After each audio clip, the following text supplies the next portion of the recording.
بالله من الشيطان اللعين الرجيم. بسم الله الرحمن الرحيم.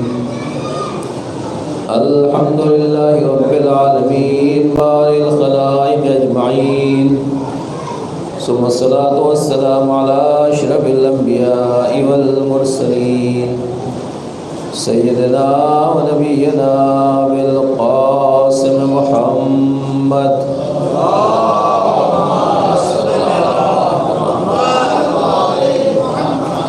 وعلى آله الطيبين الطاهرين المعصومين المظلومين المنتخبين المنتجبين، ولعنة الدائمة الباقية على أعدائهم أجمعين.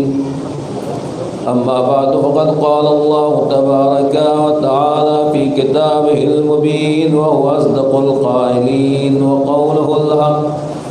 بسم الله الرحمن الرحيم.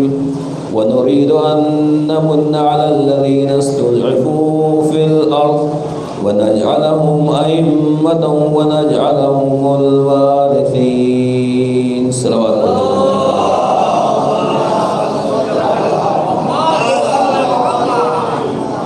سورہ قصص کی 5ویں آیت ہے، جس میں اللہ رب العزت یہ ارشاد فرما رہا ہے کہ ہمارا ارادہ یہ ہے کہ ہم احسان کریں ان لوگوں کے اوپر جنہیں زمین میں کچل دیا گیا ہے، کمزور بنا دیا گیا ہے، اور انہیں ہم امام قرار دیں اور ان کو اس زمین کا وارث قرار دیں. جشن مسرت میں اور بزم بدعت میں شاعروں کے درمیان میں کسی تقریر کی گنجائش بہرحال واقعاً بڑی سخت چیز ہے، لیکن نظم اسی کو کہا جاتا ہے کہ جو نثر کے پہلو و پہلو چلتی ہے، اور ان دونوں میں ایک پرانا رشتہ ہے. شاعری وہ مقدس فریضہ ہے اور وہ مقدس عبادت ہے کہ اگر شاعر کو پتہ چل جائے کہ میں کیا پڑھ رہا ہوں اور کس کے لیے پڑھ رہا ہوں. یقیناً آپ کو معلوم ہے، بزرگوں کو معلوم ہے، صرف اپنے چھوٹے بچوں کے لیے اور چھوٹے بھائیوں کے لیے عرض کرنا ہے کہ شاعر کی عظمت کیا ہے اور شاعر کا وقار کیا ہے. جتنا مجھے وقت دیا ہے اس میں بات کو مکمل کرنے کی کوشش کروں گا. ایک صلوات پڑھ دیں محمد علیہ.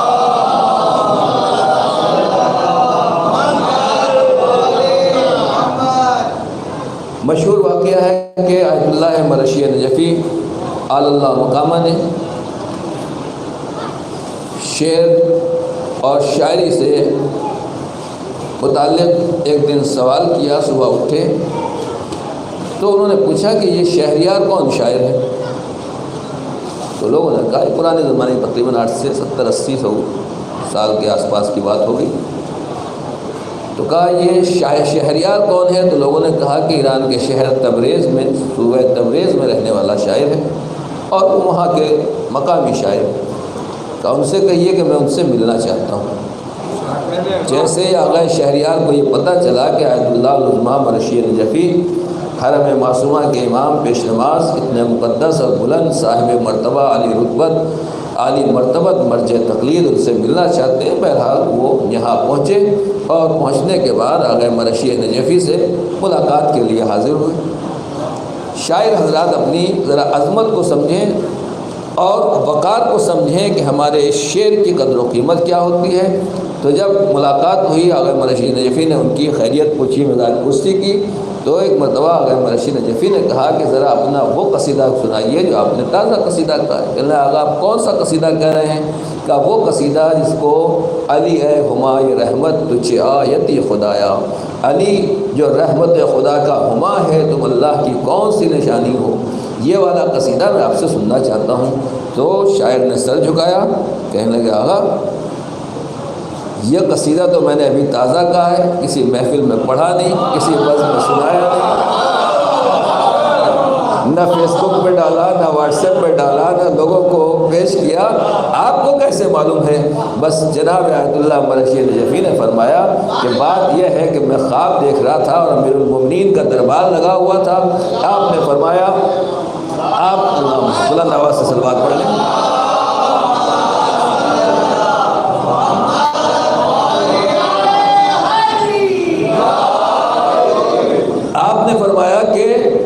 پہلے ہمارے عرب شاعروں کو پیش کیا جائے، عرب شاعر آنے لگے اور قصیدے پیش کرنے لگے، پھر فلاں جگہ کے شاعروں کو پیش کیا جائے، اور پھر امیر المومنین نے فرمایا کہ ہمارے فارسی شاعروں کو پیش کیا جائے۔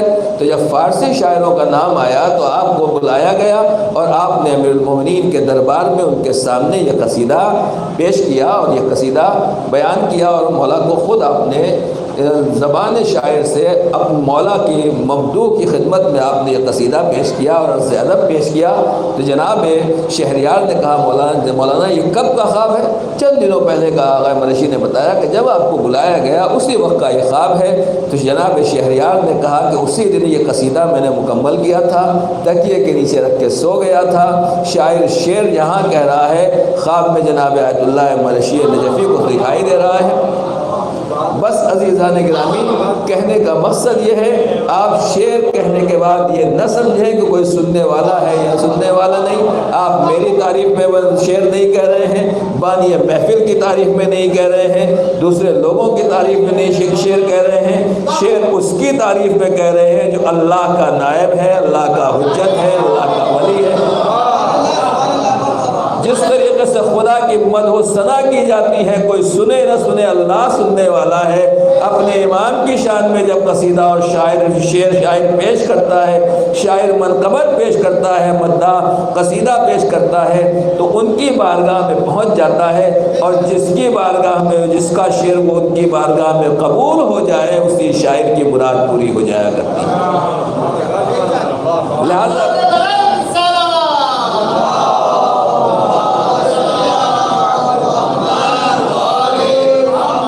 امام نے شعراء سے فرمایا کہ تم نے یہ کسی شاعر سے کہا، امام نے کہ یہ بتاؤ یہ تم نے یہ شعر کہا تو کیسے کہہ دیا؟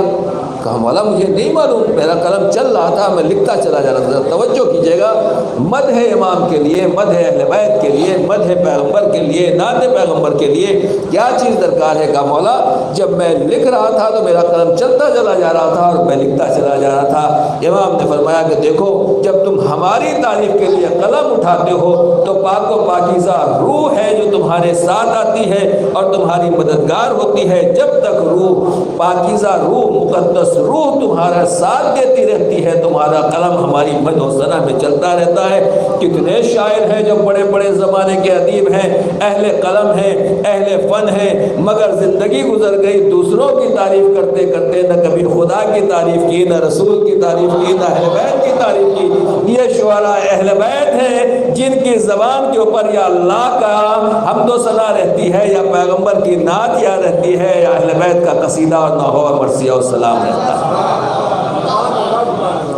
لہذا عزیزان گرامی، اس اپنی نعمت کو جو اللہ نے دی ہے، جو توفیق دی ہے پروردگار عالم نے، اس کو غنیمت سمجھیں اور اس کی اہمیت کو سمجھیں کہ یہ کتنا بڑا اللہ نے ہمیں آپ کو شرف دیا ہے۔ میں تو شاعر نہیں ہوں، لیکن جو شعراء کرام ہیں، جو مداح حضرات ہیں، ان کو کتنا بڑا شرف دیا ہے۔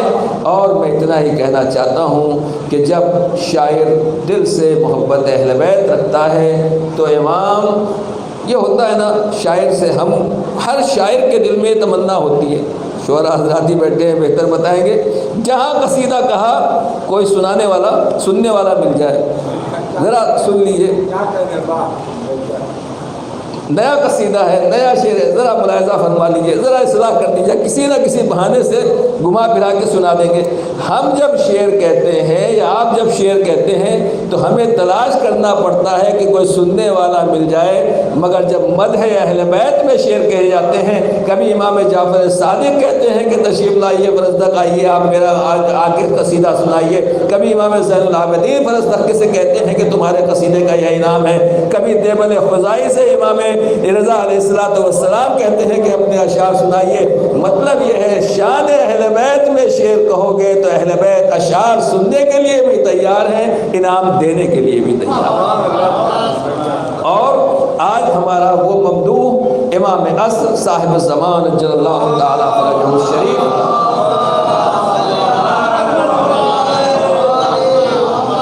جس کی مدح کے لیے آپ سب جمع ہیں، واقعاً ماہ رمضان سے پہلے آبروئے کتاب خدا، محافظ کتاب خدا اور عزت کعبہ، محافظ کعبہ امام زمانہ کی اگر مدح و ثنا ہو رہی ہے تو اسی سے دل پاک و پاکیزہ ہو رہا ہے۔ اور میں ہر جگہ یہ کہتا ہوں عزیزان گرامی، وقت کے دامن میں گنجائش نہیں ہے، میں شعراء کا حق بہرحال نہیں لینا چاہتا، لیکن خالی یہی کہنا چاہتا ہوں کہ ظہور کب ہو۔ اپنے جوانوں سے پوچھتا ہوں کہ ظہور کب ہو۔ بہت سی چیزیں ہیں جو اللہ نے اپنے لیے مخصوص کر کے رکھی ہیں، وہ پیغمبر کو بھی خدا نے نہیں بتایا۔ قیامت کا وقت اللہ نے اپنے نبی کو بھی نہیں بتایا، ظہور کا وقت امام زمانہ کو بھی نہیں بتایا۔ تو جب امام زمانہ کو نہیں معلوم تو ہمیں آپ کو معلوم وہ بھی نہیں معلوم۔ لیکن میں اتنا کہہ سکتا ہوں کہ بعض روایات اور تقریباً جو مشہور ہے بالکل اور ہر مسلمان کی زبان پر ہے کہ یہ تو نہیں معلوم کہ ٹائم کب ہوگا، وقت کون سا ہوگا، صدی کون سی ہوگی، زمانہ کون سا ہوگا، دور کون سا ہوگا، امام کے ظہور کا وقت نہیں معلوم ہے۔ لیکن اتنا طے ہے کہ جب 313 اصحاب مکمل ہو جائیں گے تو امام ظہور فرمائیں گے۔ اب خالی میں یہی کہنا چاہتا ہوں کہ 313 جب مکمل ہو جائیں گے تو امام کا ظہور ہو جائے گا۔ اب خالی ایک بات اور کہنا چاہتا ہوں کہ امام کے جو 313 اصحاب ہوں گے کہاں سے ہوں گے؟ سب عراق سے ہوں گے، سب مدینے سے ہوں گے، سب کربلا سے ہوں گے، سب ایران سے ہوں گے مثلا؟ کیا ہندوستان کا کہیں نمبر آنے والا نہیں ہے؟ کیا ممرہ والوں کا اس میں کوئی حصہ نہیں ہے؟ کیا اور دوسرے علاقوں کا کوئی حصہ نہیں ہے؟ کیا ان جوانوں کا، ان پاکیزہ بچوں کا کوئی حصہ نہیں ہے؟ خالی میں اتنا سمجھانا چاہتا ہوں بچوں کو، اپنے جوانوں کو، کہ دیکھیے ہوتا یہ ہے کہ جب کرکٹ میچ ہوتا رہتا ہے تو میچ جیتنے کے لیے کبھی کبھی ایک وکٹ کی ضرورت ہوتی ہے، اور یہی ایک وکٹ جو ہے ہمیشہ فیصلہ کن ہوتا ہے۔ 2-4 رن کی ضرورت ہوتی ہے۔ بالر کوشش کر رہا ہے کہ رن نہ بننے پائے اور بیٹسمین کوشش کر رہا ہے کسی طریقے سے رن بنا لے۔ ایک وکٹ بچا ہوا ہے، بالر کوشش کر رہا ہے کسی طریقے سے وکٹ لے لے، اور ٹیم کوشش کر رہی ہے کہ کسی طریقے سے اس وکٹ کو بچا کے رن بنا لے۔ یہ ہو سکتا ہے ایک وکٹ پہلے ہی اوور میں گر جائے، اور ہو سکتا ہے یہ ایک وکٹ پورے دن تک رکا رہے۔ میں کہنا چاہتا ہوں عزیزان گرامی، یہ تو طے ہے کہ امام کے ظہور کے لیے 313 اصحاب کا ہونا ضروری ہے۔ تو ہو سکتا ہے امام کے ظہور سے پہلے جو 313 صحابی چاہیے اس میں 312 تیار ہو چکے ہوں، 310 تیار ہو چکے ہوں، 312 تیار ہو چکے ہوں۔ صرف ایک صحابی کی ضرورت ہے، ایک سپہ سالار کی ضرورت ہے، ایک مرد میدان کی ضرورت ہے۔ امام کی نگاہ شاید انہی جوانوں کے اوپر ہو، ہمارے جوانوں کے اوپر ہو کہ تم تیار ہو جاؤ تو 313 مکمل ہو جائے، میرا ظہور ہو جائے گا، میرے ظہور کی راہ ہموار ہو جائے گی۔ اس کا مطلب یہ ہے کہ ظہور کے لیے امام کو کسی کی ضرورت نہیں ہے، ظہور کے لیے امام کو جس کا انتظار ہے وہ ہماری اصلاح نفس کی ضرورت ہے۔ اپنے کردار کو پاک و پاکیزہ بناتے چلے جاؤ، وقت کا امام سے ظہور کر لے گا۔ صلوات پڑھنے پر محمد والے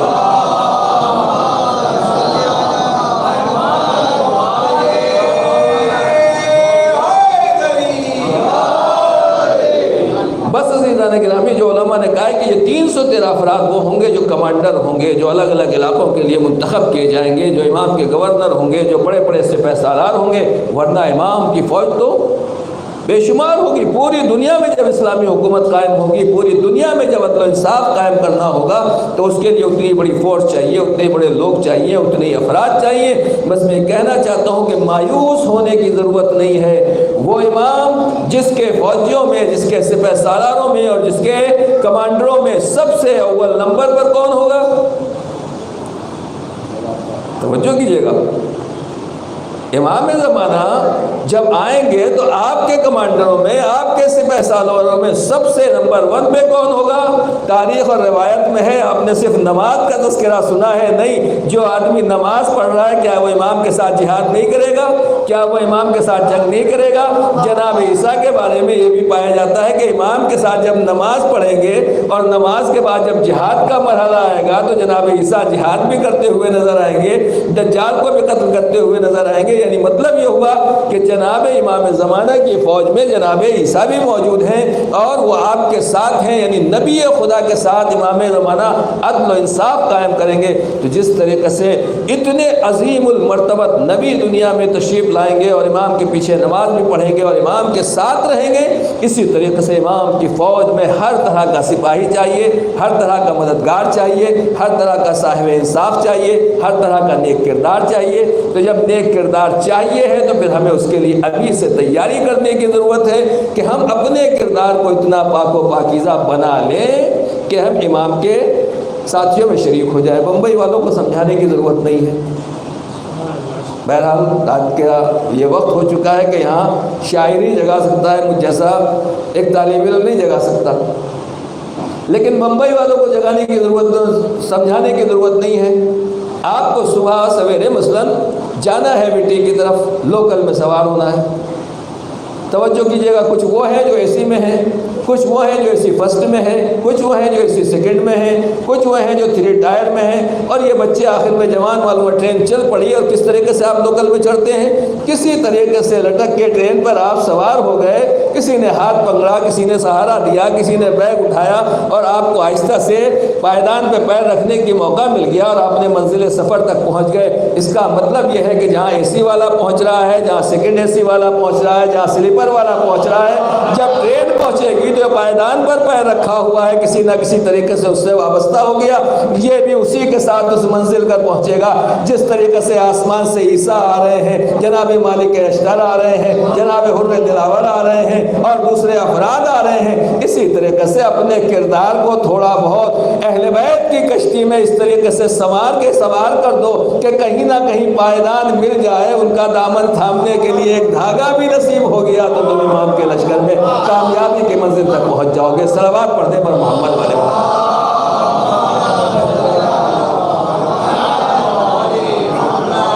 لہذا اپنے کردار کو سنبھالیں۔ اور اتنا ہی کہوں گا کہ دنیا میں امام عدل و انصاف پھیلانے کے لیے آئیں گے تو اس کے لیے ہمیں منصف مزاج ہونا پڑے گا اور خود وہی چیزیں اپنے اندر پیدا کرنا پڑیں گی۔ بہرحال مثل طرح دیکھا اور علماء کے بہترین، شعراء کے بہترین قصائد میں نے سنے۔